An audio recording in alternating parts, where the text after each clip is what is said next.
Muy buenos días a todos en la ciudad de Guadalajara, en México. Muy buenas tardes en España.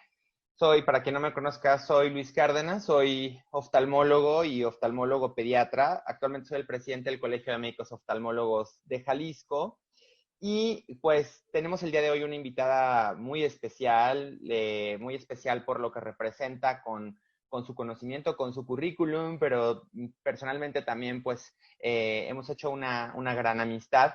Y tenemos una sesión muy bonita el día de hoy que se planeó en un momento nada más para mis alumnos, para mis residentes, pero se decidió hacerla abierta al público por el gran interés que había tanto en España como aquí en México.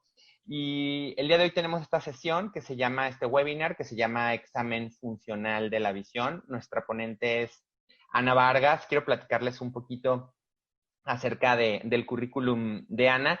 Ana es optometrista, tiene un máster en optometría y visión por la Universidad Complutense de Madrid y máster en neurociencias clínicas por la Universidad de Murcia.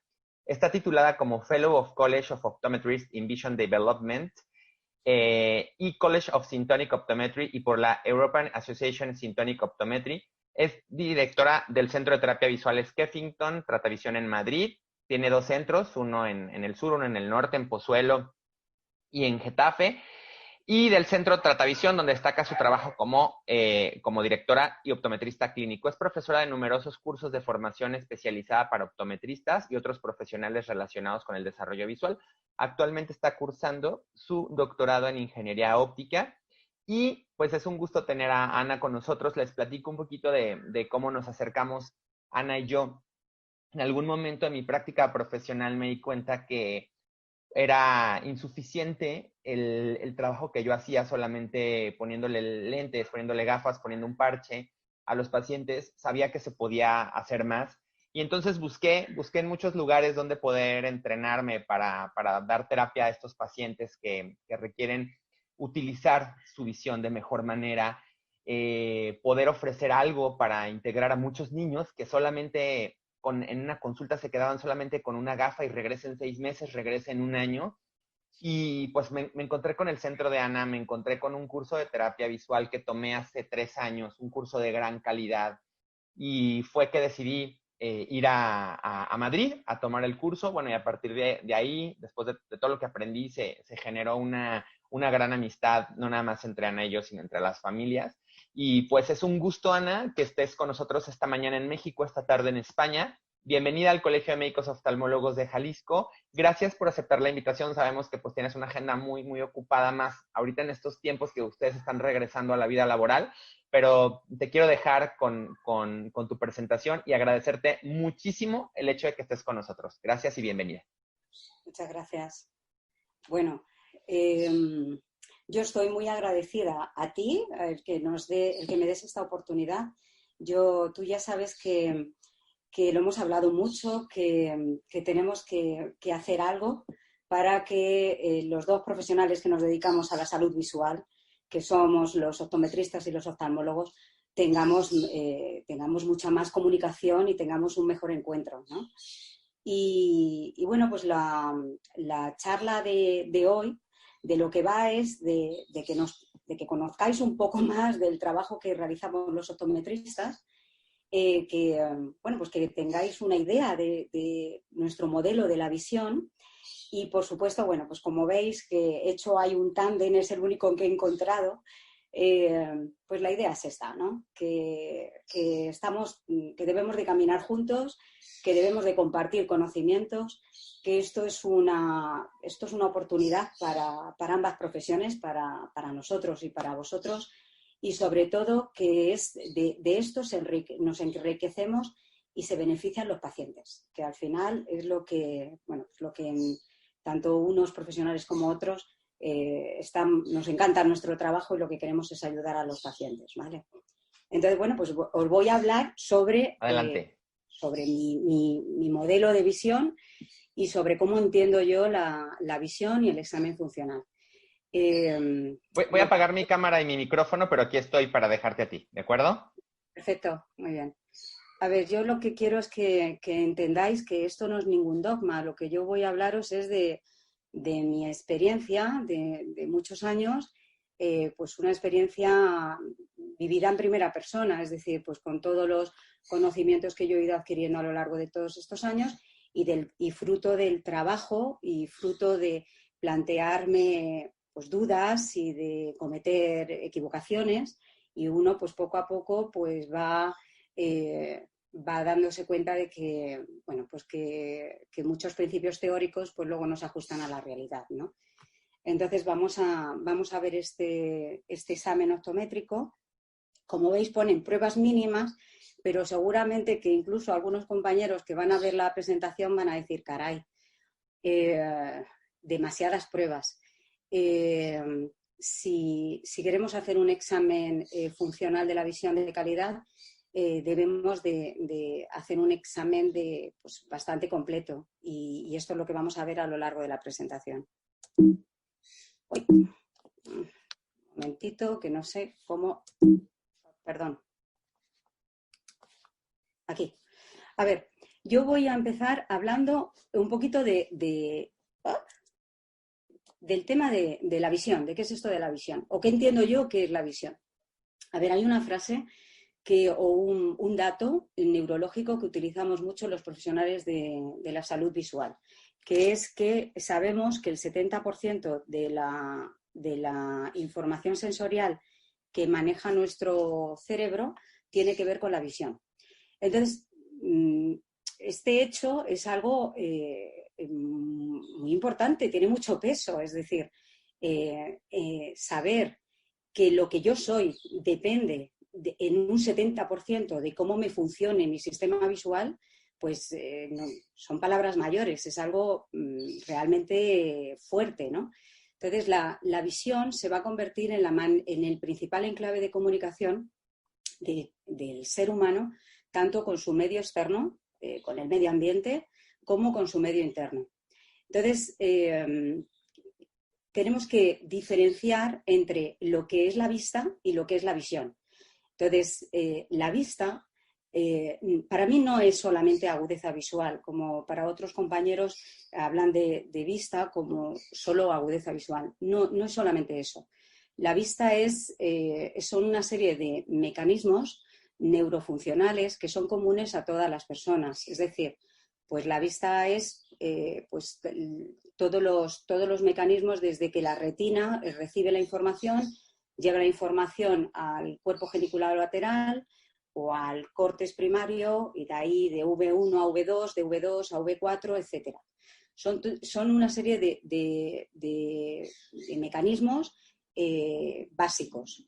Y esto sería lo que es la vista.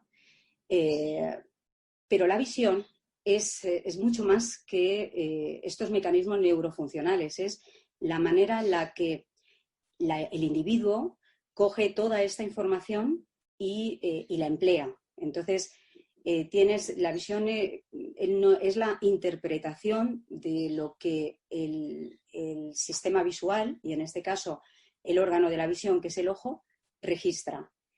Y esta interpretación nos es propia a cada uno de nosotros, porque hay factores cognitivos, hay factores emocionales, hay factores de desarrollo que influyen en la manera en la que una persona interpreta y utiliza toda esa información visual. Entonces, la visión de cada uno es distinta, porque no hay dos personas que seamos iguales. Y por tanto, nosotros como profesionales sanitarios expertos en visión, tenemos que intentar ser capaces de entender cómo esa persona está utilizando su sistema visual y cuál es su modelo de visión.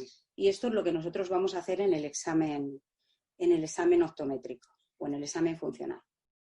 Entonces, a través de la visión, este 70% de células nerviosas que están dentro de nuestro cerebro, que tienen que ver con la visión, pues nos van a dar una información muy potente que nos va a ayudar a que tengamos una organización espaciotemporal, es decir, toda la información captada por la retina por las células ganglionares con melanopsina, pues va a ser utilizada pues, para regular los ciclos circadianos. Entonces, esta información visual pues no la utilizamos para ver, pero sí la utilizamos para saber si es de noche o si es de día, o si estamos en verano o si estamos en invierno. Parte de la información visual que llega de la retina al folículo superior, pues lo que va a servir es para saber dónde nos encontramos, dónde se encuentran, la posición que tienen los ojos dentro de la órbita.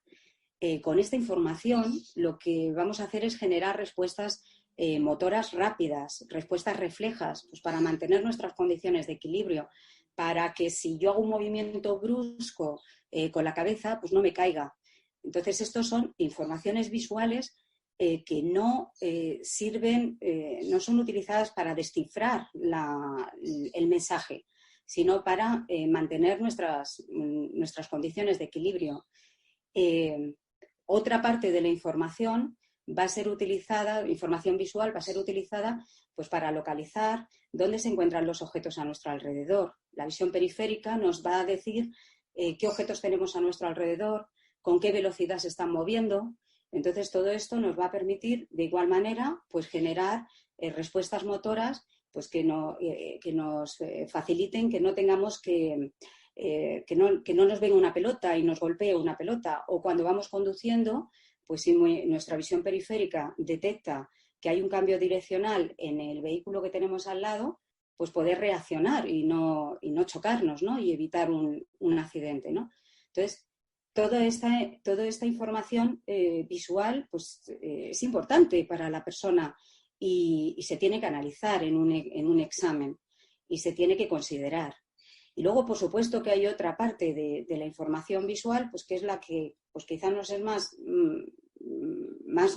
familiar o más normal, o que es la que entendemos tanto los optometristas como los oftalmólogos, que tiene que ver con pues toda la información que nos sirve pues para detectar o para discriminar los objetos que hay a nuestro alrededor y poder interactuar con ellos y poder generar respuestas motoras finas y mover los ojos en coordinación con los movimientos de la mano pues para la práctica deportiva o para la lectura o para la escritura. Entonces, bueno, pues toda esa es una información ya más central, más detallada. Y por último, hay una parte de la información visual que tiene que ver con la generación de imágenes mentales y el que, bueno, pues que podamos construir esas imágenes y que podamos relacionar lo que vemos con la palabra correspondiente y que podamos generar imágenes, podamos hacer una presunción a futuro y podamos planificarnos a nivel motor, a nivel de pensamiento, a nivel de razonamiento. Entonces, todo esto es la visión. Y claro, tiene sentido, porque si el 70% o el 75% de la información que está en nuestro cerebro pues es visión, pues claro, tiene sentido que esté muy implicado en todos los aspectos de nuestra vida. Entonces, no podemos simplificar la visión y ligarla solo a lo que es agudeza visual o lo que es el estado refractivo del ojo. Es demasiado simple, no tiene sentido. Tenemos que ir mucho más allá, ¿vale? Entonces, bueno, pues aquí tenéis lo que os acabo de explicar, pues es un poco lo mismo, es decir, la información visual que llega a nuestro cerebro, pues tenemos una parte que tiene más que ver con los medios internos y que esta información pues ni siquiera llega a cortes, o sea, es información que sale de la retina y va a núcleo supraquiasmático del hipotálamo y nos sirve pues para regular nuestros medios internos.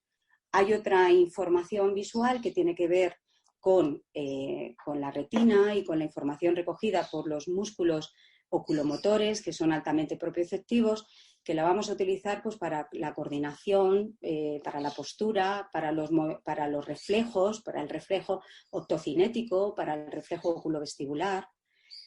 Hay otra información visual que sí que... Ay, perdonad, que me he adelantado. hay otra información visual, que es lo que yo llamo visión periférico-central, que ya tiene más que ver pues, con todos los movimientos que hacemos de oculomotricidad, de acomodación, de binocularidad, y con el objeto de ver una imagen única, verla enfocada, pues para poder luego descifrarla y nombrarla. Y por último, pues tenemos una parte de la visión que ya tiene más que ver con cómo se integra el sistema visual con otras áreas, pues que tiene más que ver, que es la que nos permite pues, el lenguaje, la comunicación, el pensamiento, el razonamiento, etc. Pero hoy nos vamos a centrar en lo que es un examen funcional de la visión. Y un examen funcional de la visión pues van a ser esas tres primeras áreas, es decir, los medios internos, la visión ambiental, la postura corporal y la visión periférico-central. Entonces, bueno, pues nos dediquemos a lo que nos dediquemos cada uno de nosotros, o sea, nos dediquemos a la visión deportiva o a la terapia visual o a los estrabismos, a las ambliopías, a la baja visión, a lo que nos queramos dedicar, todo empieza por un buen examen, un examen funcional de la visión. Tenemos que empezar desde aquí. A ver, sobre todo para los compañeros, para los oftalmólogos, explicaros un poquito qué es lo que nosotros podemos hacer, qué hacemos los optometristas. A ver, lo que hacemos los optometristas es estudiar cómo se relaciona la luz y la visión con el organismo, con la persona. Entonces, lo que hacemos es detectar dificultades, que lo tendríamos aquí.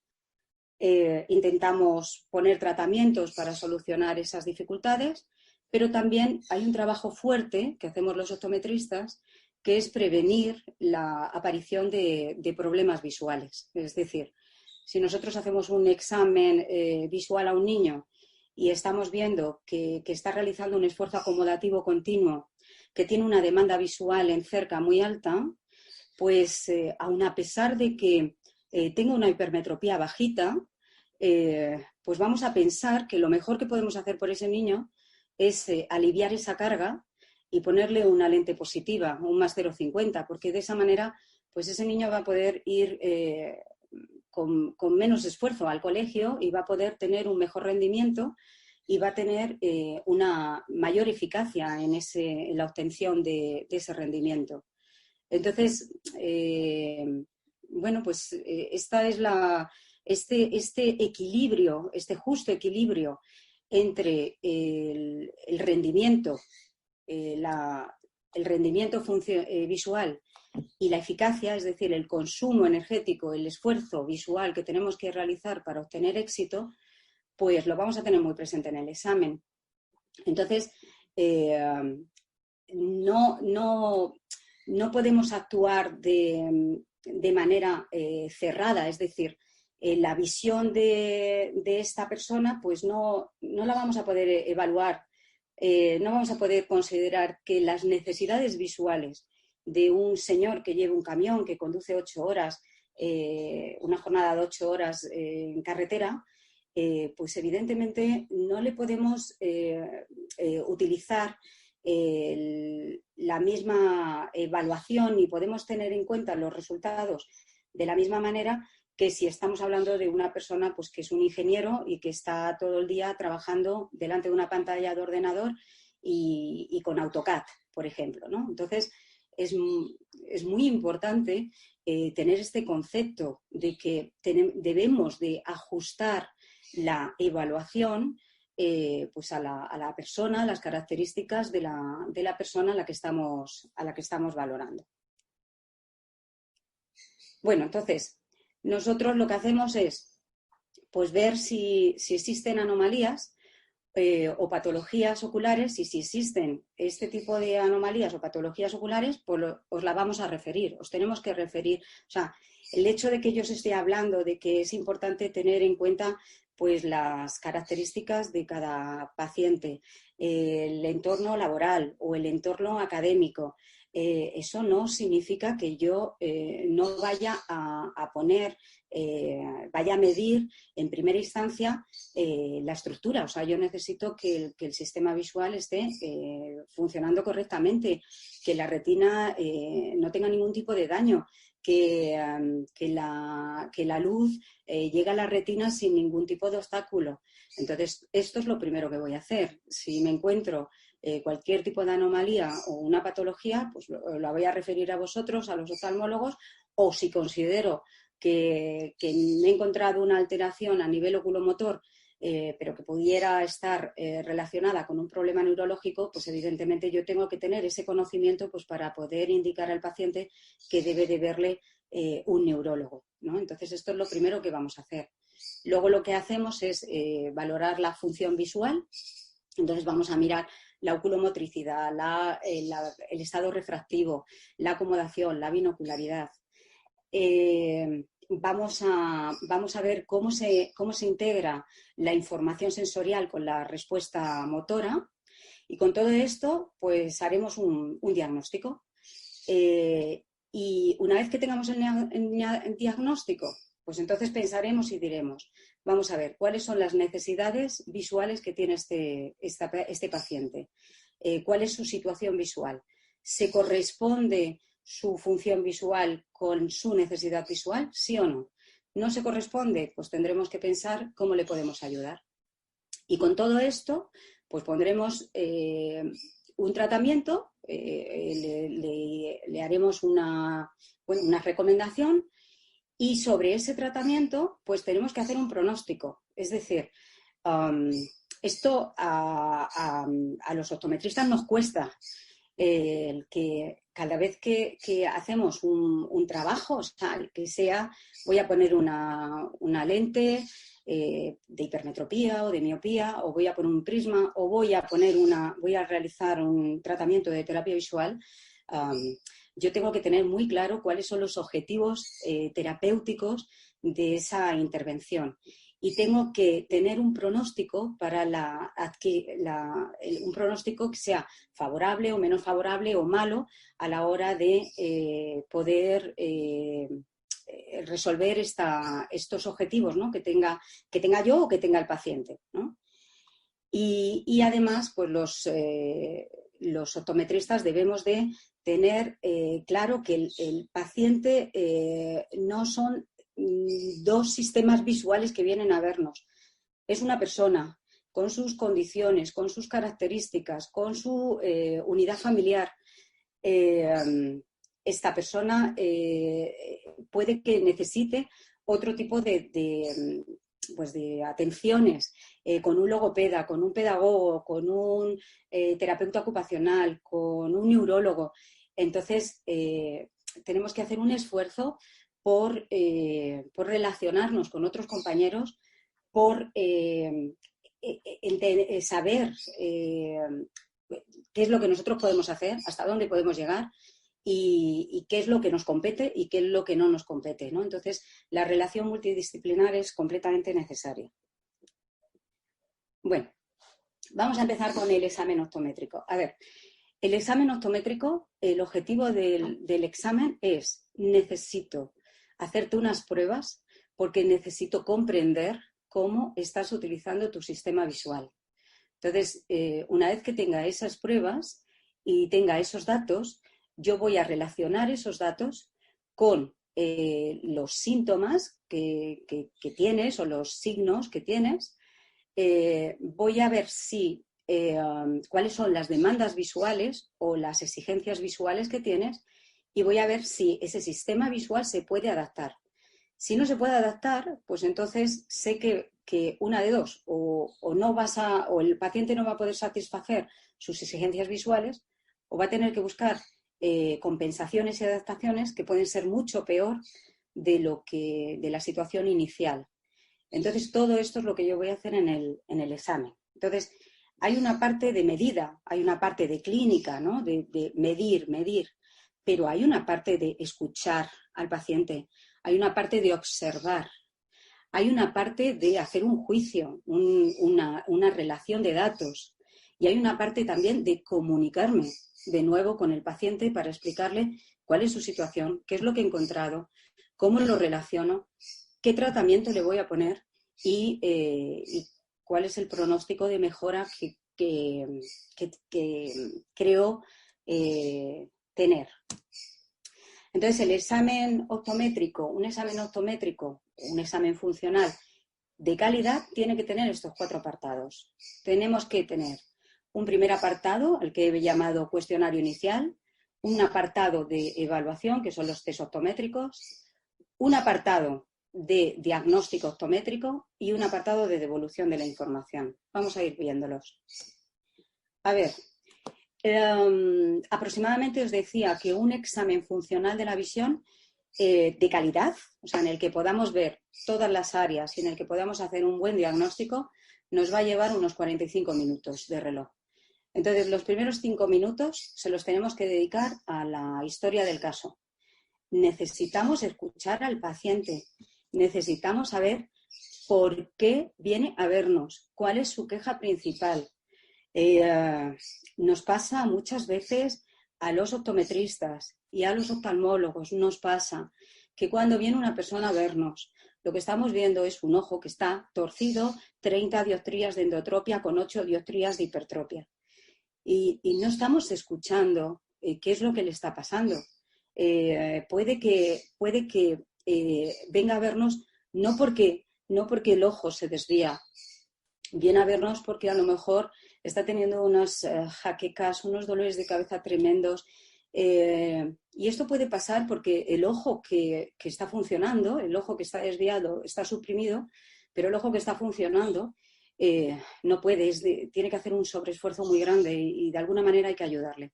No digo, y no me entendáis mal, no digo que no me interese un estrabismo y una hipertropia, no es mi condición como clínico, pero necesitamos escuchar al paciente, necesitamos saber cuál es el motivo por el que viene a la consulta. Tenemos que hacer una buena historia del caso. Si hacemos una buena historia del caso, si preguntamos por signos, si preguntamos por síntomas, con una buena historia del caso, muchas veces ya tienes la información. O sea, cuando alguien te está diciendo que cuando lleva un rato mirando a la pantalla y mira de lejos la tele, la imagen está borrosa, te está dando la información, te está diciendo que tiene un problema acomodativo, que tiene dificultades para sostener la acomodación y entonces tiene que hacer un sobreesfuerzo y eso le lleva a una pseudomiopía. Entonces, esto es importante, la historia del caso.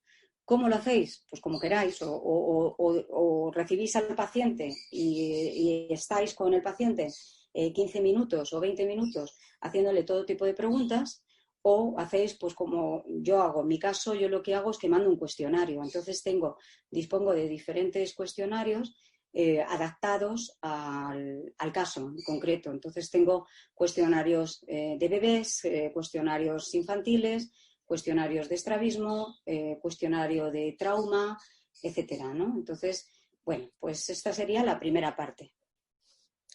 La segunda parte ya nos va a llevar un poquito más de tiempo. Vamos a necesitar, siendo habilidosos, porque al principio cuando uno empieza a hacer una valoración funcional tan completa como la que os voy a presentar, pues al principio se tarda un poco más. Pero cuando ya llevas recorrido, ya son años de trabajo, pues aproximadamente estos son como unos 25 minutos. En 25 minutos se puede hacer la valoración que vais a ver a continuación. Entonces, bueno, pues nos metemos con el examen funcional de la visión. A ver, hay cosas que como clínicos os tenéis que preguntar. Cuando hagáis un test, tenéis que tener muy claro qué es lo que yo estoy midiendo con este test. O sea, qué información me va a dar la medida de este test. ¿Cuál es la función que mido? Otra de las cosas que os sugiero que os planteéis es qué es lo que yo quiero saber del paciente. Yo quiero saber cómo el paciente utiliza su sistema visual en una condición natural o en una condición artificial. La gran mayoría de las pruebas que realizamos los profesionales de la salud visual lo hacemos en la oscuridad. Pero esta no es la manera en la que vivimos. La mayoría de la gente trabajamos en entornos en los que hay luz. Entonces, si yo mido en una condición muy artificial, voy a tener una información de cómo funciona su sistema visual, pero en esas condiciones. Entonces, haceros estos planteamientos cuando vayáis a hacer las pruebas del examen funcional. Luego, la otra pregunta que nos vamos a hacer en el examen y cuando tengamos los datos de las pruebas es ¿cómo se corresponde la realidad visual del paciente, el sistema visual del paciente, con la necesidad visual del paciente? ¿Se corresponde o no se corresponde? Y esto es lo que luego nos va a decantar por unos tratamientos u otros. A ver, dentro del examen visual tenéis 5 apartados. El primer apartado es salud ocular. El segundo apartado que vamos a valorar es agudeza visual y refracción. Tercer apartado, sistema oculomotor. Cuarto apartado, sistema acomodativo. Y quinto apartado, sistema bilocular. Esto es lo que necesitamos, o sea, las 5 áreas que tenemos que medir en un examen funcional. Salud ocular. Compañeros optometristas, la salud ocular hay que medirla, hay que verla. No solo a las personas que tienen más de 40 años que pueden desarrollar cataratas. La salud ocular hay que medirla a los niños. La salud ocular empieza con la película lagrimal. Una película lagrimal de mala calidad va a generar molestias, va a generar inflamación, va a generar borrosidad. Entonces tenemos que utilizar la lámpara de hendidura, que la tenemos todos en el gabinete, unas buenas lámparas de hendidura, y las utilizamos solo y exclusivamente para adaptaciones de lentes de contacto. O cuando vamos a ver a una persona mayor, pues si queremos ver a lo mejor el grado de cataratas u otras. En el examen visual empieza por saber que la estructura visual está intacta. Entonces tenemos que pasar al paciente por la lámpara de hendidura, tenemos que echar un vistazo al fondo de ojo. Si podéis aprender a utilizar un oftalmoscopio, mucho mejor, aunque dispongáis de otros instrumentos más, bueno, pues, por ejemplo, a lo mejor que tenéis, no sé, ahora mismo pues hay muchos compañeros que dentro del establecimiento pues tienen para poder hacer una retinografía o no midriática o incluso para hacer una OCT. Está muy bien, pero en la medida de lo posible intentar aprender a utilizar un oftalmoscopio porque es una medida rápida y porque además luego va a haber otras pruebas que os van a servir de gran ayuda si sabéis utilizarle. Si no sabéis utilizarle, aunque luego queráis mirarle la fijación, os va a ser muy difícil porque al principio cuando miras a través de un oftalmoscopio y sobre todo si la pupila no está dilatada, pues se hace bastante complicado. Las pupilas, o sea, hay que estudiar bueno, pues las reacciones de la pupila, reacciones directas, reacciones consensuales, si hay escapes pupilares. Y también hay que asegurarse de que las pupilas dilatan, porque nos podemos encontrar con que el estudio pupilar es en contracción, pero casi nunca miramos si la pupila dilata. Y bueno, pues nos podríamos encontrar con un Horner o, por desgracia, pues otro tipo de problemas mucho más severos. Entonces, no nos lleva a nada. O sea, hacer un estudio pupilar es segundos. Entonces, bueno, pues acostumbraros a incorporarlo dentro de vuestro examen. Si nos encontramos un daño a nivel de salud ocular, pues evidentemente no es que no podamos seguir haciendo el examen visual, sino que en primera instancia deberíamos referir al médico pues para ver si ese daño que nos hemos encontrado pues es susceptible de mejora. A los pacientes hay que darle todas las oportunidades. Nosotros no sea, somos un peón más de los profesionales sanitarios, ¿no? Entonces, no nos podemos quedar con todos los pacientes.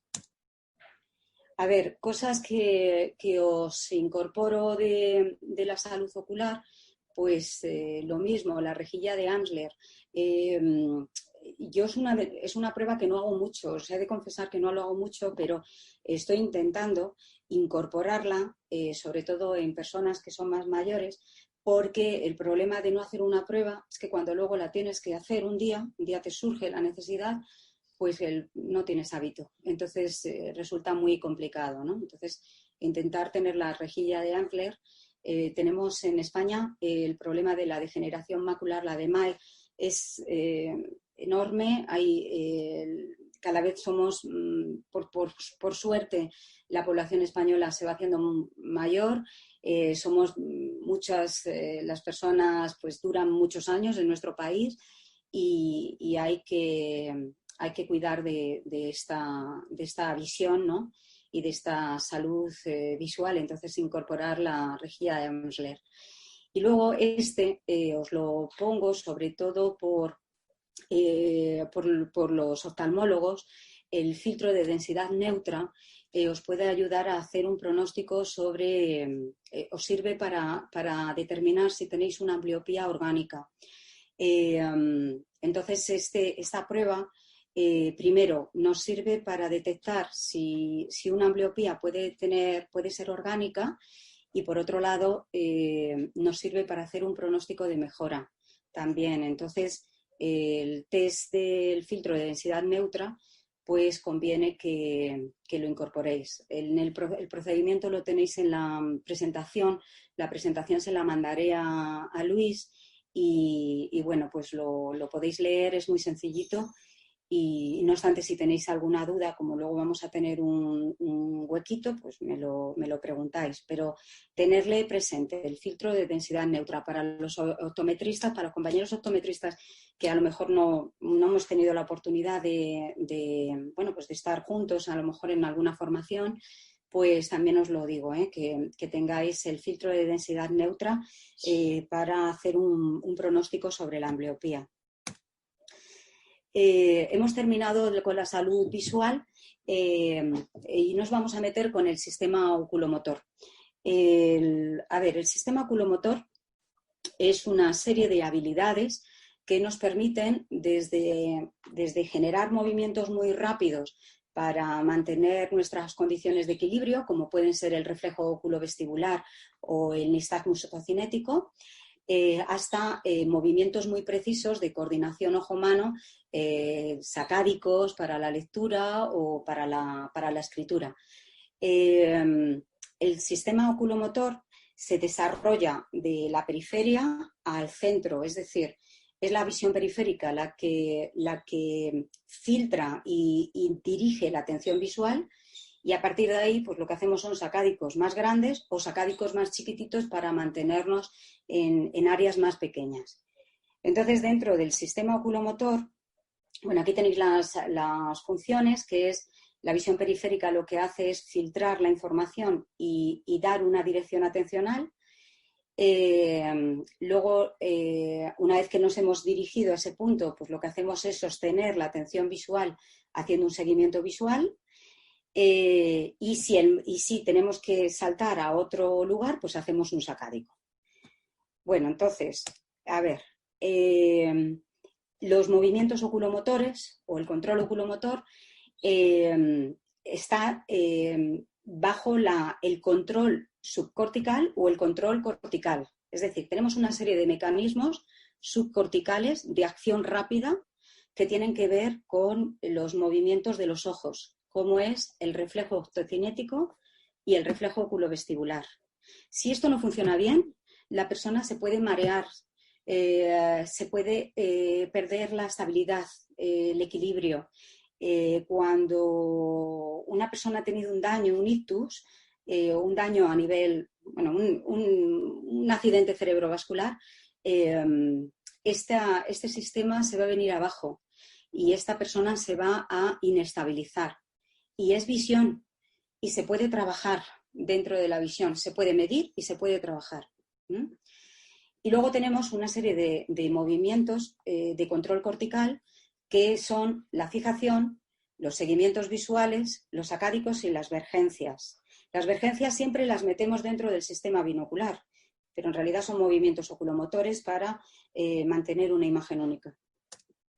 Entonces, bueno, aquí tenéis una serie de pruebas que tenemos que hacer. Es decir, primero, a todo el mundo, tengas 20 años, tengas 7 años, tengas 50 años, hay que mirar que los músculos estén funcionando correctamente. No solamente cuando uno tiene un estrabismo, que también las 9 posiciones de mirada nos va a ayudar pues, a ver síndromes alfabéticos y a categorizar una parálisis muscular. Pero también tenemos que ver en personas sanas, en personas que no tengan un estrabismo, pues pueden tener hiperacciones o hipoacciones musculares, y esto el organismo lo va a compensar con movimientos de cabeza, o bien tortícolis hacia los hombros para estabilizar en el caso de que estén afectados más los oblicuos, o bien barbilla abajo, barbilla arriba, y esto pues, puede traer como consecuencia pues, dificultades de movimiento general, de temas de posturales o condiciones de equilibrio. Así que aquí empieza el control, los movimientos oculomotores, en observar que los músculos están funcionando correctamente. Los siguientes ejercicios o las siguientes habilidades que vamos a medir son la fijación, los seguimientos, los acádicos y las vergencias, ¿no? Entonces vamos a ver. A modo de dar alguna información importante con respecto a la fijación. A ver, no hay una medida cuantitativa para valorar la fijación. Normalmente se suele hacer por observación, o sea, se le pide al niño que mira un punto y se observa cuánto tiempo puede mantenerse mirando a este punto. Este tipo de medidas no tiene mucho sentido porque si resulta que una fijación apenas alcanza unas décimas de segundo, pues no tiene mucho sentido valorar a un niño durante 10 segundos si es capaz de mantenerse. Aquí estaríamos valorando más la capacidad de mantener la atención visual del niño, no tanto la fijación. Si queremos mirar la fijación, pues ya nos tenemos que ir a instrumentos como por ejemplo el MIT, que sí que nos va a valorar la estabilidad de la fijación y la localización de la fijación, o podemos utilizar el visoscopio para ver mejor con la marca Heine que con Weight Allen, porque ocupa un ángulo más pequeñito, la estrella ocupa un ángulo más pequeñito, por tanto es más foveal. ¿Cuándo sugiero que utilicéis el visoscopio y que miréis la fijación? Pues cuando vais a tratar con una ambliopía y vais a hacer un trabajo monocular, os sugiero que os aseguréis que la persona pues, tiene una fijación inestable o una fijación de no muy buena calidad. Porque si al hacer esta prueba veis que el paciente tiene una fijación estable y está utilizando su fobia y la fobia está centrada, pues el pronóstico de mejora de la agudeza visual realizando oclusiones o ejercicios en monocular, pues no es muy bueno. Entonces, bueno, pues esto interesa saber hacer esta prueba porque nos puede hacer un pronóstico sobre la ambliopía. Y bueno, y en el resto, perdonad, me voy un poco para atrás, y en el resto de las habilidades, en los seguimientos, en los acádicos, que los hacemos o bien por observación, es decir, bueno, pues cogemos un estímulo y vamos moviéndolo y vamos observando cómo el niño es capaz de mirar a ese objeto.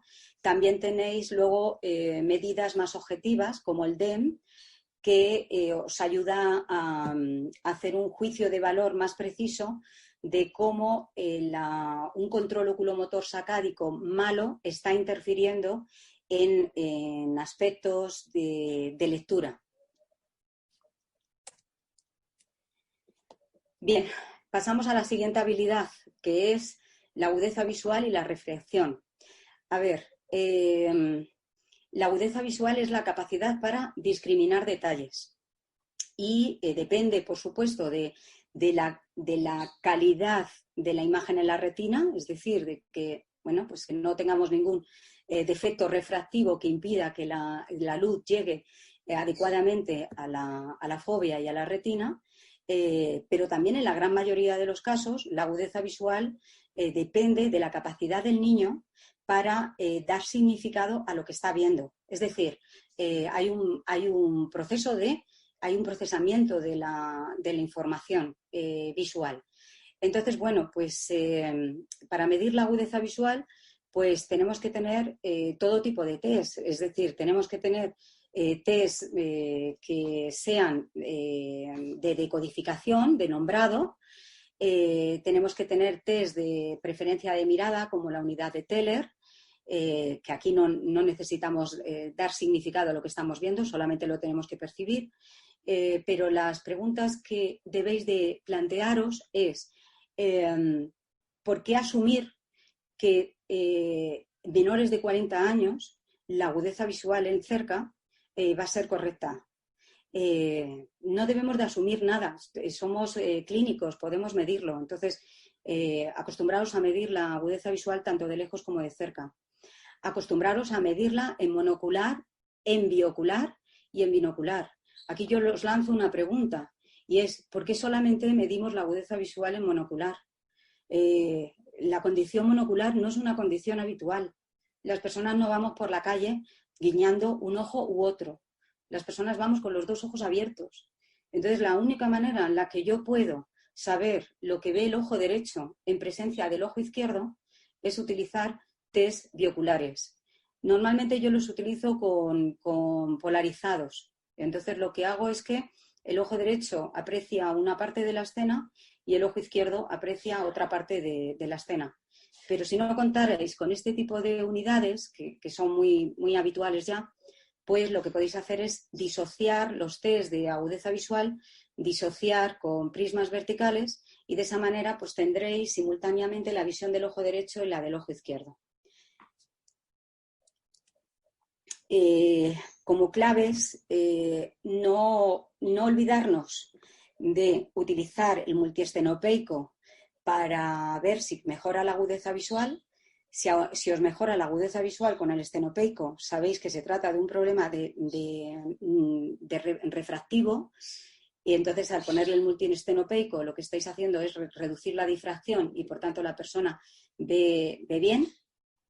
Pero si os empeora con estenopeico o con multiestenopeico, pues tenéis que pensar que es muy probable que tengáis un estrabismo y que el área que está utilizando es excéntrica y por tanto, pues al ponerle el estenopeico todavía lo que hacéis es empeorarla más.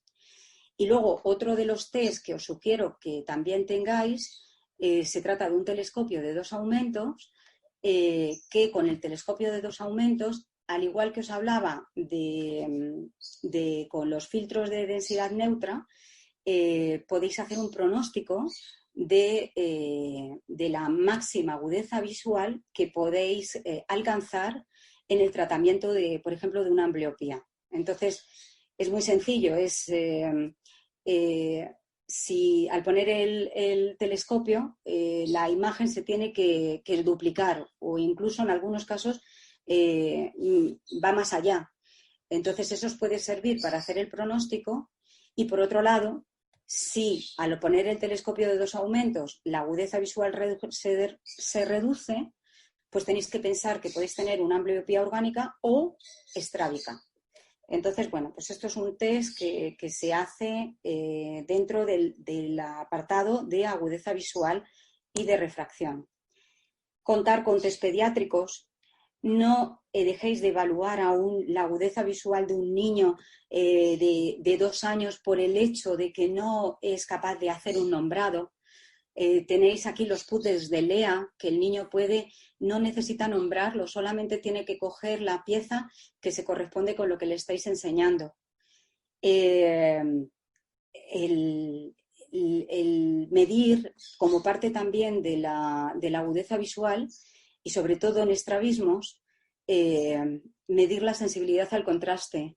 Ya no es necesario, hay unidades como esta que os presento aquí, que es un test de sensibilidad al contraste que está normalizado y que lo tenéis disponible en el iPad.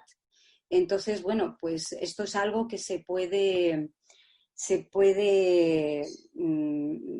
utilizar fácilmente y da mucha información igualmente. Os vuelvo a hablar, estamos hablando de realizar pronósticos, no solamente de medir las mejoras, sino de establecer pronósticos en función a dónde esté la pérdida de sensibilidad al contraste, si en las frecuencias altas o en las frecuencias bajas.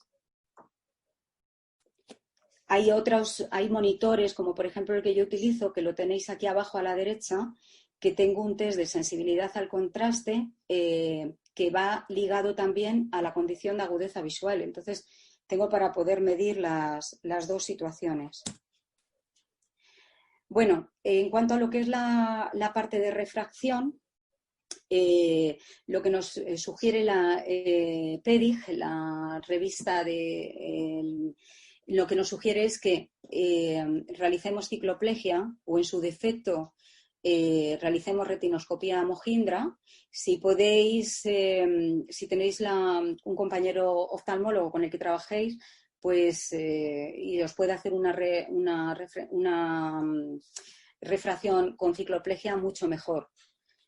Si no, bueno, pues aprender a utilizar la Mohindra tiene sus ventajas, tiene una gran ventaja hacer retinoscopía Mohindra. Yo no solo estoy midiendo la hipermetropía que tiene el paciente, sino que estoy viendo el comportamiento visual del paciente, cosa que si le dilato no voy a ver ese comportamiento.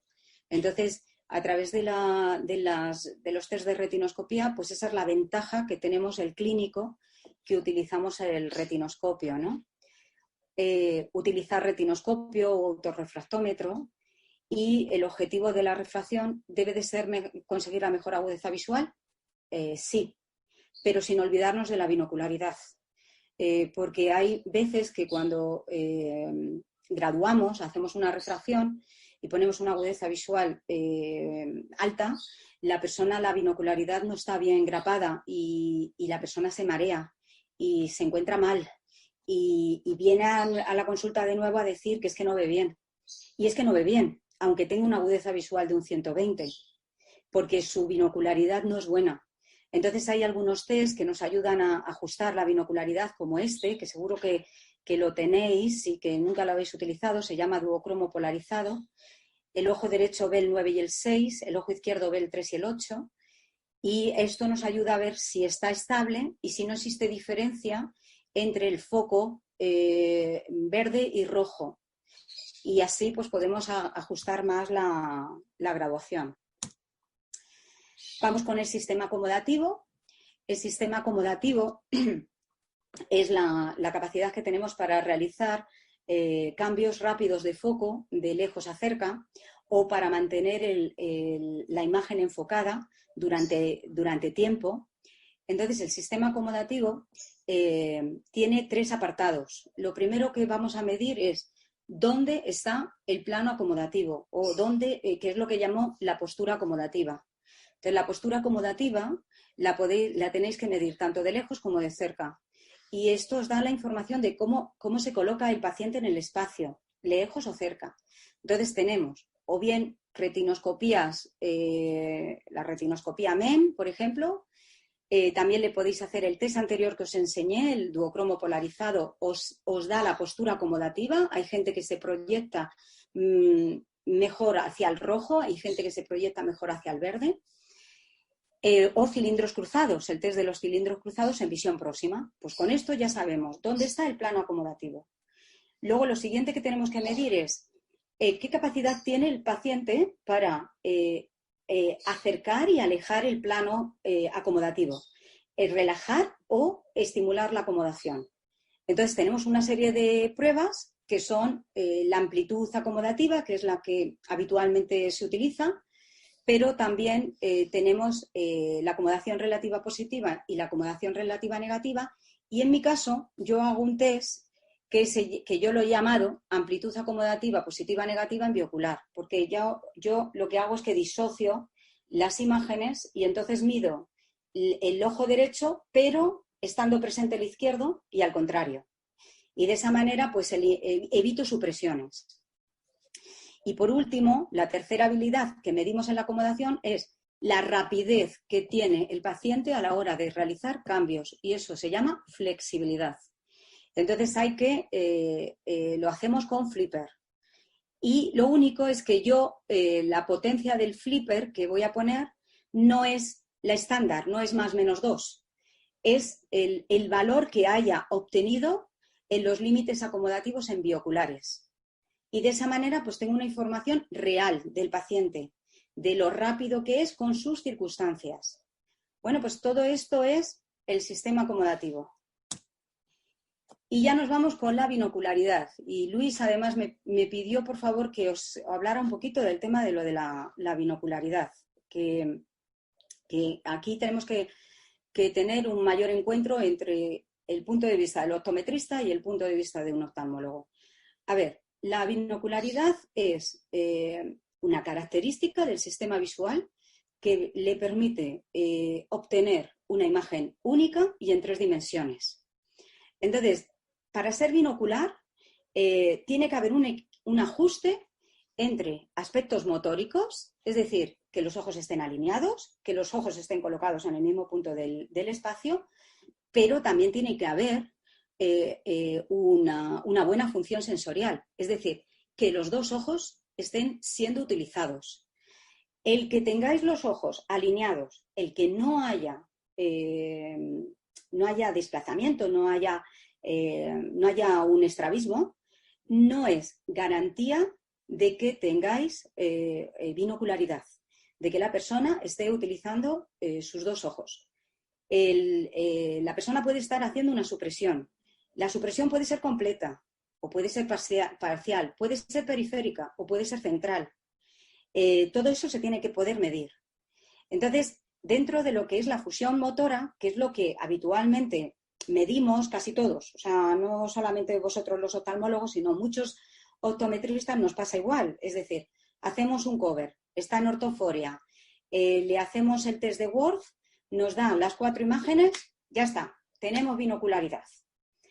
Pero no, hay que hacer un estudio más profundo. Entonces, hay que mirar la fusión sensorial, porque os podéis encontrar con personas que no teniendo fusión motora, es decir, que teniendo un microestrabismo, tienen fusión sensorial.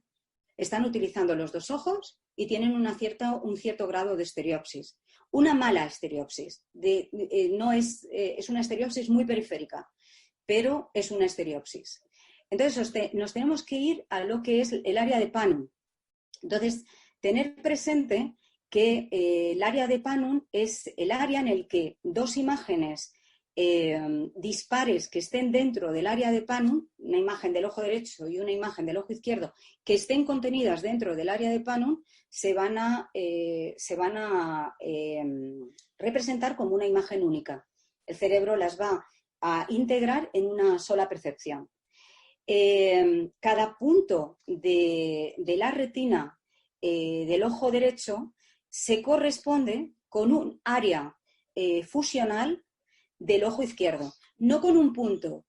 Sabemos que no es punto a punto, sabemos que es un área que en el caso de la fobia es un área muy chiquitita.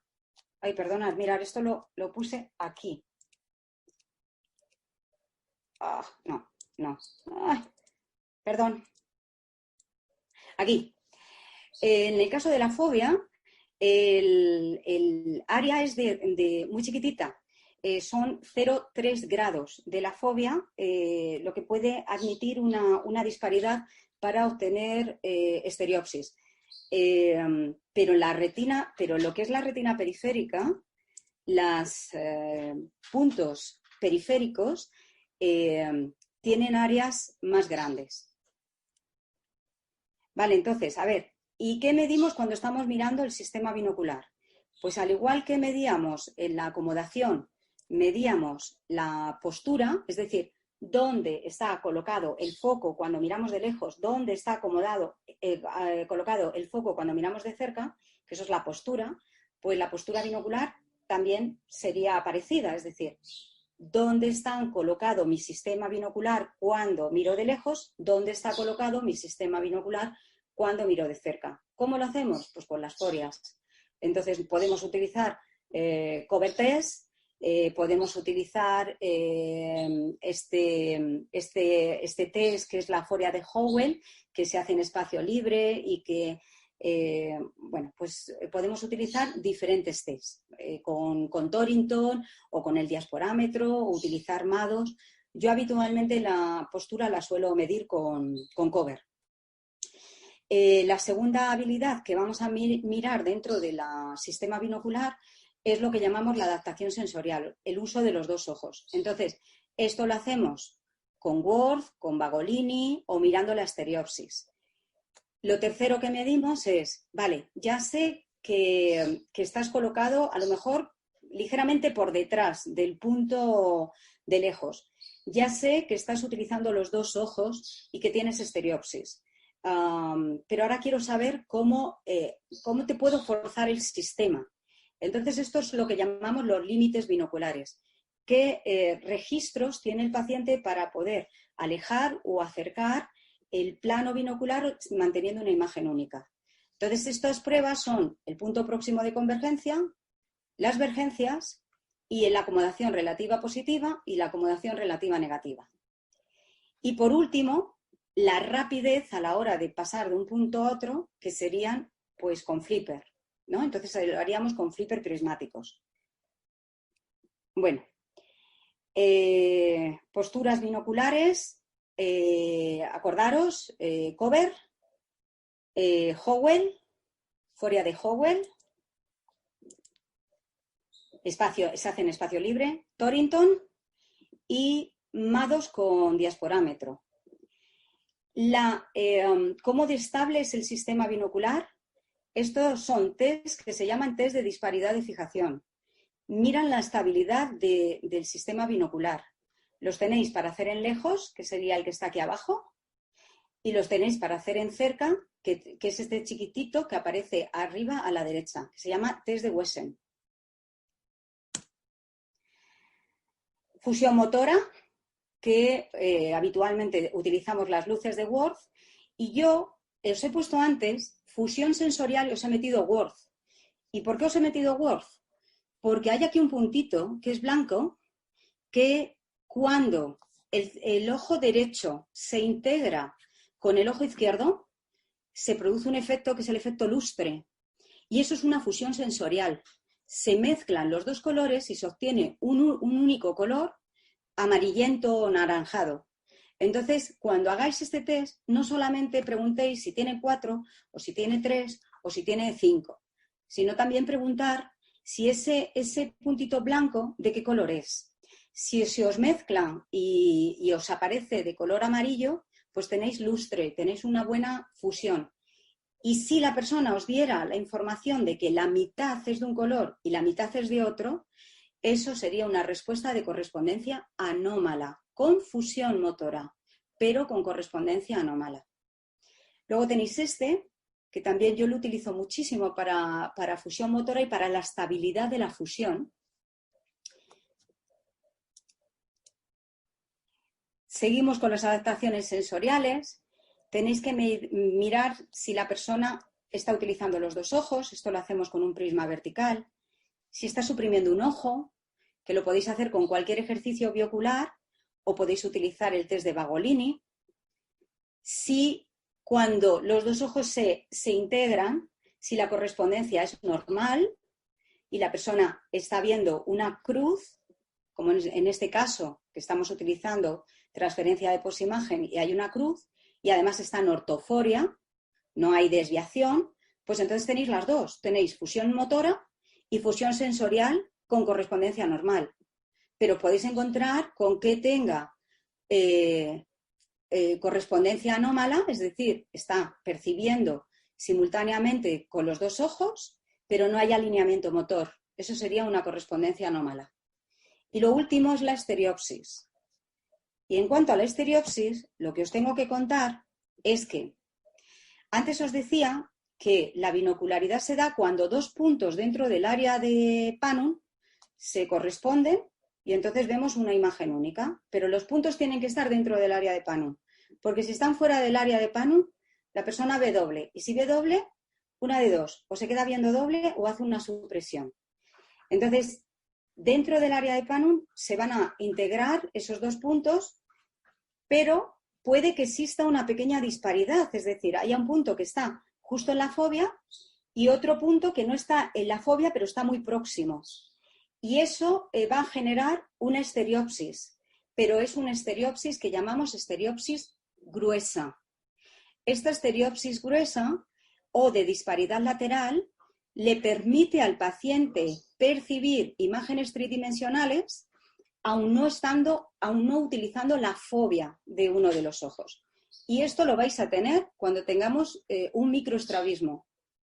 Sin embargo, la estereopsis fina, que es aquella que se da dentro del área de Panum, y en la fobia es la correspondencia de los puntos no puede ser mayor de 0,3 grados, esto lo medimos con los test de estereopsis que se llaman estereogramas de puntos o de disparidad bifoveal, que son los que estáis viendo aquí, que no existen claves monoculares. Solo si tienes la fobia eres capaz de percibirlos. Entonces, estos test son los que nos van a ayudar a identificar microestrabismos. Entonces, cuidado, porque hay veces que medís microestrabismos, estáis midiendo estereopsis lateral y estáis conformes con que tiene estereopsis, pero no tiene estereopsis foveal. Aquí es una explicación de los estereogramas de puntos, la estereopsis global y la estereopsis local. Y estos son diferentes test que conviene tener. Entonces yo tengo el TNO, es el que tengo, y luego tengo test polarizados, los randos preescolar. No tengo el de Frisbee y Lang. No me terminó de convencer mucho porque es un test que en cuanto el niño gira un poco la lámina se puede percibir. Entonces no terminó de gustarme. Pero bueno, conviene tener varios test porque los niños se aprenden las siluetas y entonces al final te dan la información, pero no lo están percibiendo. Bueno, hemos terminado de hacer las pruebas. Ya tenemos todas las pruebas hechas y entonces ahora, ¿qué es lo que tenemos que hacer? Pues ahora tenemos que pensar. Tenemos que sentarnos, ver nuestros datos, ver los síntomas que tiene el paciente y a ver cómo encajamos esta situación. Entonces, vamos a colocar los test por los que corresponden con el sistema oculomotor, los que corresponden con el sistema acomodativo, los que relacionan al sistema acomodativo con el sistema binocular, y entonces lo vamos a ir haciendo como por paquetes.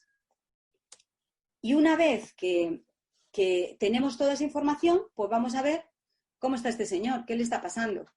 Entonces, tener en cuenta que la gran mayoría de las dificultades visuales que nosotros medimos en el examen tienen que ver con las adaptaciones o las compensaciones que hace la persona para poder funcionar. Si yo tengo un problema binocular o tengo una mala binocularidad, pues a lo mejor termino decidiendo suprimir la función de un ojo.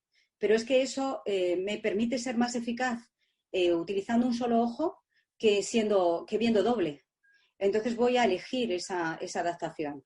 Entonces, tenerlo presente, que la gran mayoría de las cosas que medimos no son las alteraciones en sí mismas, sino la manera en la que la persona ha conseguido adaptarse a una situación. Entonces, cogemos todos los test, los agrupamos, los relacionamos e identificamos la dificultad que tiene la persona.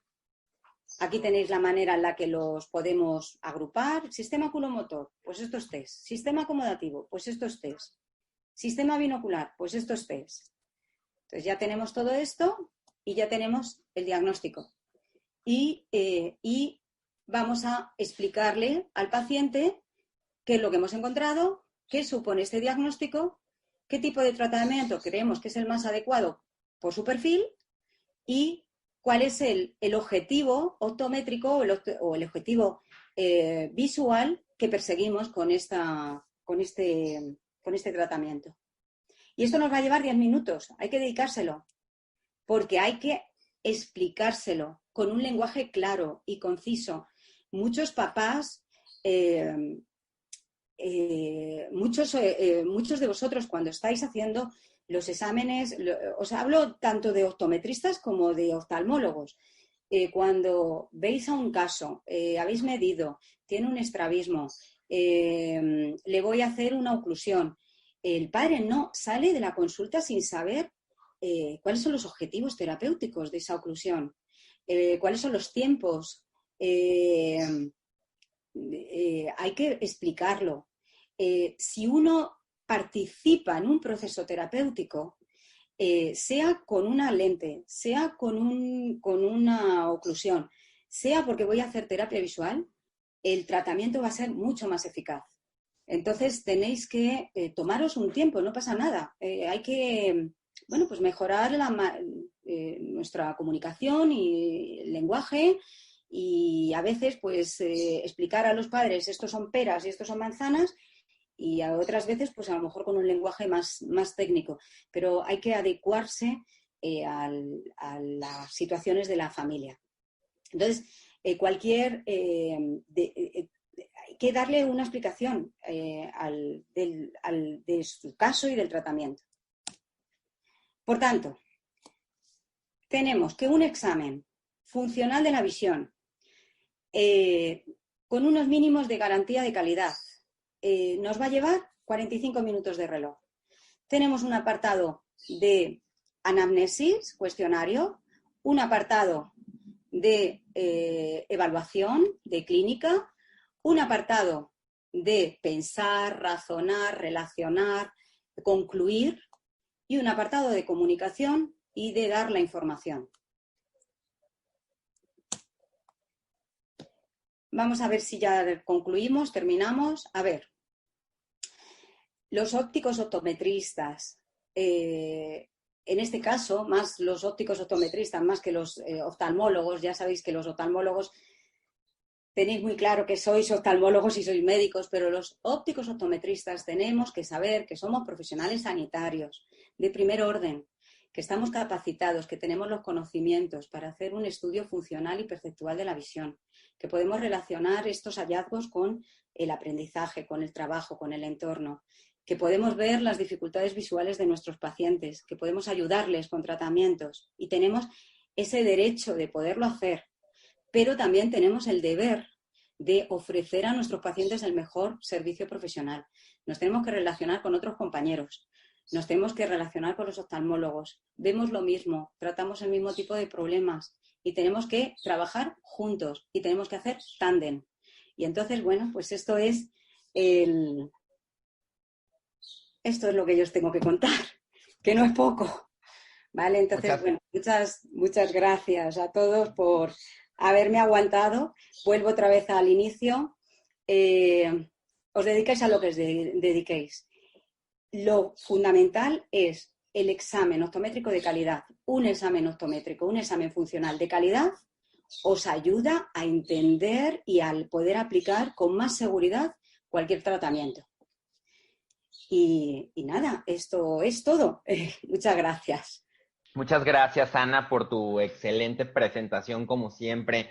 Gracias por transmitirnos tus conocimientos y sobre todo que pues esto es un encuentro entre oftalmólogos y optometristas que tenemos aquí en esta sesión. Y bueno, te quiero compartir algunas preguntas que me hicieron a mí de manera privada aquí en el chat. A ver si nos las puedes explicar un poquito más otra vez. Hay un poquito de duda en lo de los filtros de densidad neutra. Si nos puedes explicar para qué se usan los filtros de densidad neutra, cuál es el objetivo de utilizarlos y qué información nos van a dar.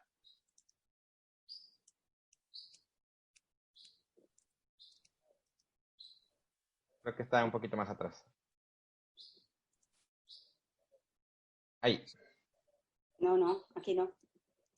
A ver si lo encuentro. Aquí. Ah, sí, ahí. Está. A ver, los filtros de densidad neutra lo podéis tener, o bien podéis utilizar esta lente, que es una lente que son dos polarizados que van enfrentados uno contra otro, entonces se gira. Es una lente que se utiliza para fotografía, que es la Kodak 96. Entonces, o podéis utilizar una barra. Yo utilizo una barra en la que hay polarizados con diferentes densidades. Bien, lo imaginamos todos, ¿no? Tenemos una barra con polarizados que van con diferentes densidades. Desde, pues imaginar una polarización de 10, de 15, de 20, de 30, de 40, bueno, pues una serie de... Entonces, lo que hacemos es que tomamos la agudeza visual del ojo, el ojo fijador. Pongamos que mi ojo derecho tiene un 100% de agudeza visual. Pongamos el caso. Y en el ojo izquierdo tengo un 0,6. Tengo una ambliopía en el ojo izquierdo de un 0,6 y en el ojo derecho tengo mi ojo fijador un 100%. Entonces, yo lo que voy a hacer es, si tenéis la lente de Kodak, voy a ponerlo delante del ojo fijador, no del ojo ambliope. Lo voy a poner y lo voy a girar hasta que la agudeza visual decaiga 2 líneas. Es decir, se reduzca un 20% la agudeza visual en el ojo fijador. El filtro que haya obtenido, el que sea, porque yo lo estoy moviendo, el que sea, ese filtro lo voy a pasar al ojo ambliope. Y el ojo ambliope tiene que bajar la agudeza visual en la misma proporción. Es decir, si yo tenía un 0,6 y he bajado un 20%, pues tendrá que bajar a un 0,4 o un 0,45, es lo que tendrá que bajar. No puede bajar más. Si la agudeza visual del ojo ambliope se reduce mucho más que lo que se ha reducido en el ojo fijador, entonces tengo que considerar una patología. ¿Ok? ¿Ahora sí? Sí, perfecto. Muy bien. Tenemos más. Sí, lo que pasa es que el filtro de densidad neutra nos ayuda mucho, sobre todo a factor pronóstico, a ver qué tipo de ambliopía nos estamos enfrentando y sobre todo si va a tener un pronóstico de recuperación visual. Es así, ¿no? Eso es. Es decir, si tenemos, no hemos encontrado un factor ambliogénico, no lo encontramos, no tengo una hipermetropía, no encuentro nada y tengo una retina perfecta, todo está bien. Y hacéis esta prueba y os sale que la agudeza visual se reduce de una manera más drástica, no 2 líneas o no un 20%, sino un 40%, hay un factor orgánico. No sé dónde está el factor orgánico, pero está. Entonces ahí, por mucho trabajo que queramos hacer a nivel monocular, da igual que estemos poniendo... Claro que son los niños que les ponemos el parche. Los niños que les ponemos el parche, los tratamos y no mejora. Entonces, este test nos puede ayudar a ver un factor pronóstico, ¿no? Y el otro también es muy interesante, el visoscopio, la estrella del visoscopio. Porque la estrella, la instrucción que se le da al paciente es que mire a la estrella. Entonces, cuando el paciente mira, nosotros vemos la fijación, dónde está la fijación foveal. Sí. Si el paciente al mirar la estrella, la fijación está centrada, ese paciente sabe utilizar la fobia.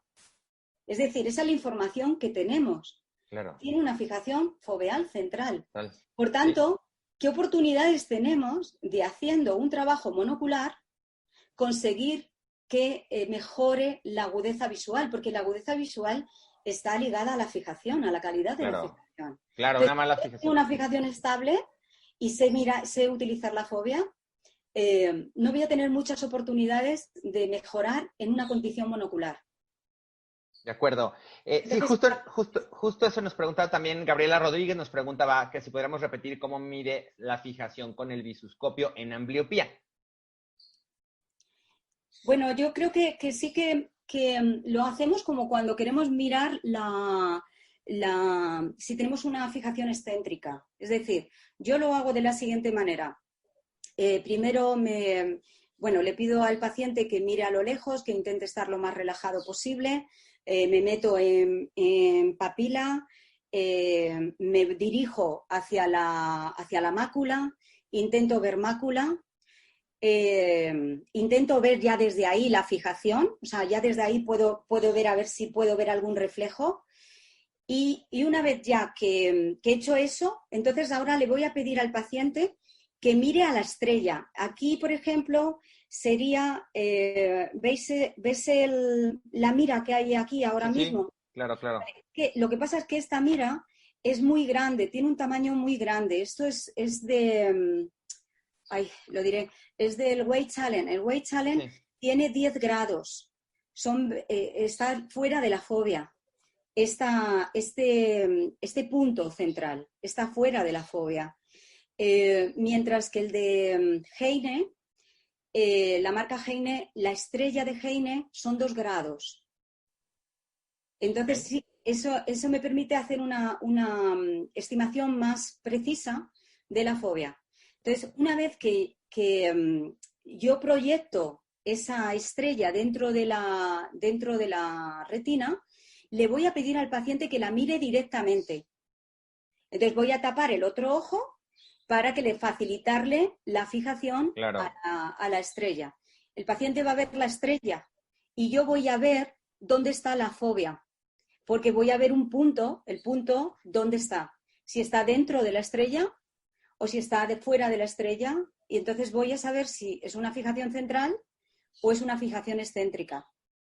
Y además voy a ver la calidad, porque no es tan habitual encontrarte una fijación excéntrica. Una fijación excéntrica con un estrabismo de 40 dioptrías es muy fácil de ver.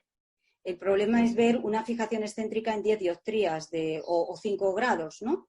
Sí. De desviación. Casi siempre son inestables, son fijaciones centrales pero muy inestables. Hay un momento en el que pasan por el centro y salta.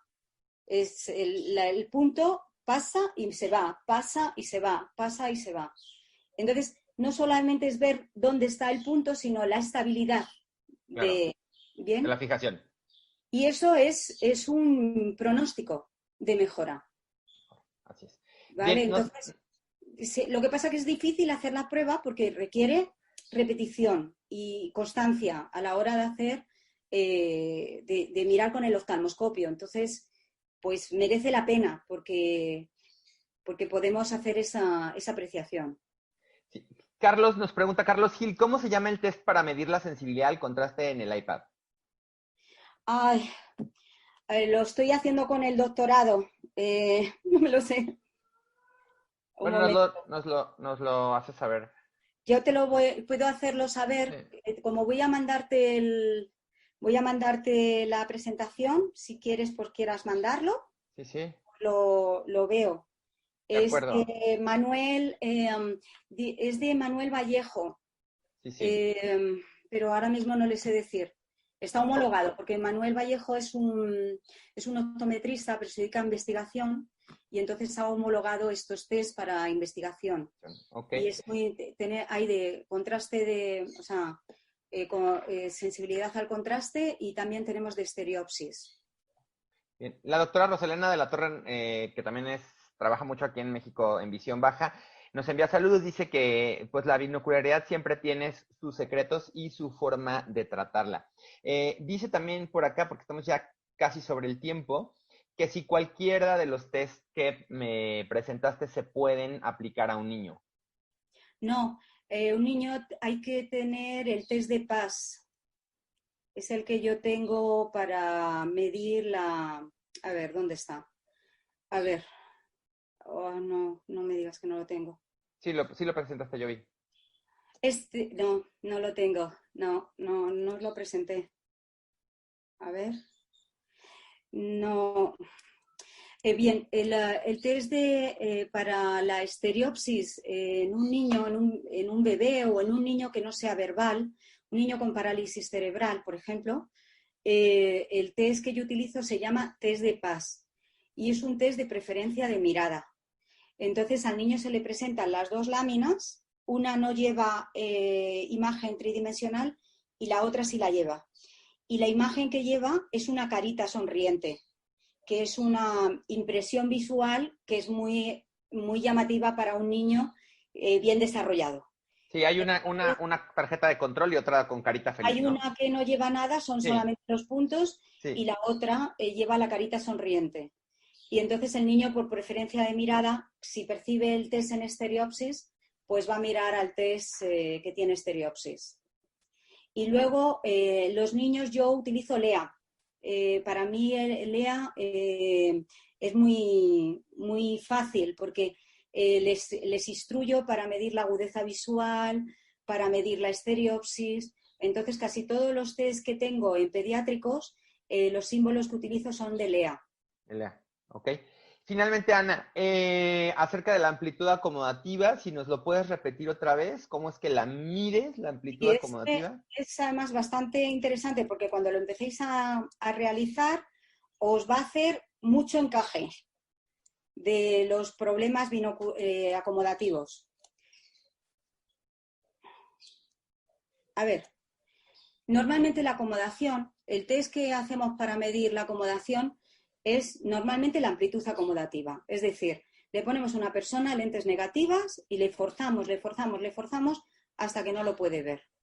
Entonces, ahí lo que estamos valorando es hasta dónde puede llegar una persona en una situación de estrés. Es decir, es muy probable que no voy a tener que acomodar 10 dioptrías, aunque tenga 10 años. No voy a tener ninguna necesidad visual de acomodar 10 dioptrías, pero sí voy a tener la necesidad visual de acomodar 3 dioptrías o de relajar o de acomodar una dioptría y media. Voy a tener que estar haciendo esos cambios. Entonces, para poder ver cuál es la realidad visual del paciente, lo que hago es lo siguiente. Utilizo normalmente el foróptero. En el foróptero pongo la barra y selecciono una línea que hay en horizontal que suele estar bueno, por lo menos en nuestros test suele estar en inglés. Es una línea que pone mantén estas letras o lee estas letras una a una o algo así, lo pone en inglés. Entonces selecciono esa línea. Esa línea es una agudeza visual correspondiente a un 0,4 más o menos de agudeza visual. Entonces lo que hago es disociar con prismas, pongo 6 dioptrías arriba, 6 dioptrías abajo, de manera que la persona tiene 2 líneas, está viendo 2 líneas. La instrucción que le doy es, quiero que mires a la de arriba, pero no pierdas de vista a la de abajo. Voy a pedir que me avises cuando la de arriba se ponga borrosa, pero si la de abajo desaparece, me lo dices, porque de esa manera tengo el control de la supresión. Y estoy midiendo, a ver, no es una situación completamente natural, pero por lo menos controlo que no haga un sobreesfuerzo acomodativo que le lleve a romper el sistema binocular. ¿Entendido? Entonces, sobre la de arriba le voy poniendo lentes positivas hasta que me avisa de borrosidad. Recupero la nitidez y pongo lentes negativas hasta que me avisa de borrosidad. Con lo cual tengo los márgenes de tolerancia del paciente para relajar la acomodación o estimular la acomodación. Sí. Y esa es la realidad del paciente. Y a lo mejor tiene el ojo derecho con capacidad de relajar más 2, menos 1,50 y el ojo izquierdo solamente tiene más 0,50, menos 0,25. Ya está, claro. O sea, no hay más que pensar, esa es su situación. Claro, porque a veces ponemos una lente positiva alta con ese efecto de intentar relajar la convergencia acomodativa, pero no tomamos en cuenta esto de la amplitud acomodativa, ¿no? Entonces lo único que vamos a generar en ocasiones y sin darnos cuenta, pues es que el paciente vea borroso, ¿no? O sea, mándale el más 6, mándale el más 7, pero sin haber medido la amplitud acomodativa, pues a lo mejor va a tener los ojos derechos, pero no va a ver. Claro, y eso es bien común. Le genera hasta el conflicto que tiene que verse obligado a suprimir normalmente suprimir, porque no puede mantener ni siquiera una buena binocularidad. Claro. Entonces, lo que os decía es que si queréis medirle luego la flexibilidad es la rapidez que yo tengo a la hora de funcionar mis ojos, los míos, sí. No los teóricos, los míos. Entonces, no tiene sentido que alguien que no pueda aclarar un menos 0,50, yo le esté haciendo un flipper de más menos 2. Claro. Porque esa es la teoría. pero esa no es la realidad del paciente. Pero a lo mejor este paciente, dentro de sus márgenes de acción, es rápido. Sí. Entonces, estoy haciendo un juicio equivocado porque estoy utilizando datos teóricos y no datos reales. Entonces, por eso en el examen yo al principio os decía, plantearos qué estáis midiendo, qué información tenéis y qué queréis hacer, algo natural o algo artificial, algo Exacto. real o algo teórico. Pues muchísimas gracias, Ana. Gracias vamos a tener ya que terminar. Gracias por habernos ayudado a entender un poquito más cómo evaluar el sistema visual.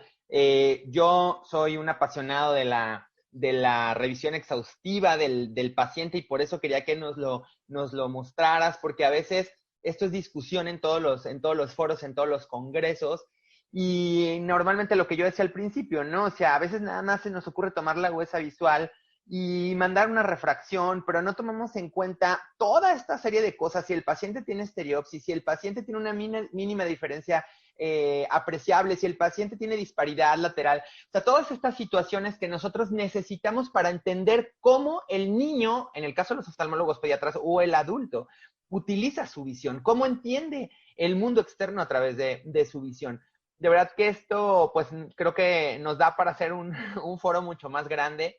Esperamos Sí, tenerte. es mucha información, pero bueno, yo sobre todo lo que quiero que entendáis es que, a ver, que se puede hacer un trabajo muy especializado, muy atencional al paciente, eh, pero riguroso a la vez. Es decir, que puedes hacer un examen en el que estés tomando muchos datos, en el que estés haciendo una valoración muy precisa, pero luego tener un enfoque muy personal sobre el paciente.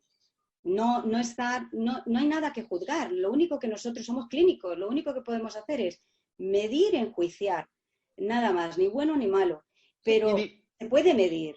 Es decir, por ejemplo, cuando vosotros hacéis las refracciones y utilizáis los cicloplégicos y demás, está genial, es un dato, es muy bueno un dato. Yo quiero saber cómo es la refracción de una persona cuando está dilatado y cuando no está acomodando, pero no me cuesta trabajo confirmar ese dato. O sea, una vez que he obtenido un dato, yo lo voy a poner en la gafa de prueba, yo voy a volver otra vez a medir.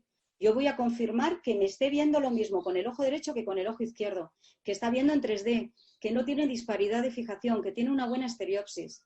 Bueno, pues esto es lo que tenemos que hacer. O sea, medir, volver, medir, pensar. Sí, claro.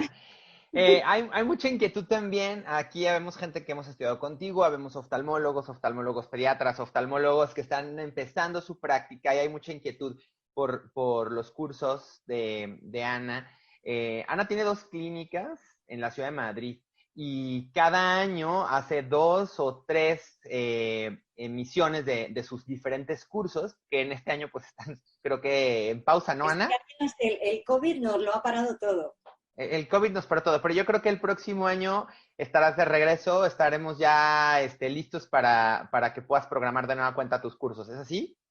Sí, es así. No, este año yo decidí que era el momento de parar. Yo creo que de esta situación hay que aprender y hay que... Yo no quiero perder la calidad de mis cursos.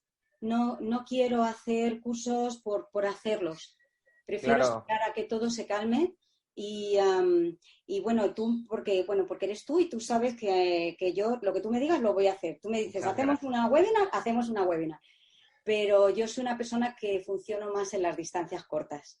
Claro, no, y aparte creo que es súper importante estar ahí contigo para aprenderte cómo revisas al paciente, para que nos expliques cómo funciona el test, para que en un curso de terapia visual tú pongas el flipper, veas cómo funciona, cómo se hace un test de integración macular, etcétera, ¿no? Entonces, pues, Ana, pues dejo el micrófono abierto para que invites a México a tus cursos si alguien se quiere Ay, inscribir para el claro. siguiente año.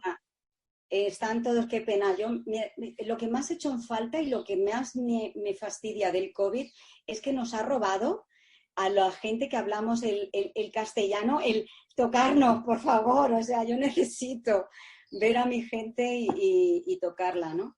Claro que sí, no puedo ver, pero estáis todos invitadísimos a venir y bueno, pues yo soy una persona de verdad, abierta porque creo que estamos aquí de paso y estamos pues para ayudar a todos los demás y para compartir el conocimiento y para aprender los unos de otros. Entonces, mis puertas están abiertas. No, y que aparte estos centros están súper, súper chulos, súper lindos y la van a pasar muy bien. Ana, pues vamos a despedir este webinar. Muchísimas gracias por habernos acompañado a esta sesión conjunta de oftalmólogos y optometristas organizada por el Colegio de Médicos Oftalmólogos de Jalisco. Estaba planeado que tú estuvieras con nosotros este año como una de nuestras invitadas especiales en nuestro congreso, pero bueno, ya tendremos otras oportunidades para tenerte aquí. Siempre las puertas abiertas de Guadalajara, de México, para ti, y para que nos vengas a ilustrar como siempre con tu conocimiento. Y me duele no haber podido hacer esa parte presencial aquí, ese taller también que teníamos pensado. Pero bueno, buscaremos un espacio para hacerlo en el futuro. Muchísimas gracias. Un beso muy grande. Muchas Adiós. gracias y gracias a todos por acompañarnos. Muy buen día. Buenas tardes en México, buenos días todavía y buenas noches en España. Que tengan un excelente fin de semana y gracias por habernos acompañado. Muchas gracias. Bye. Adiós.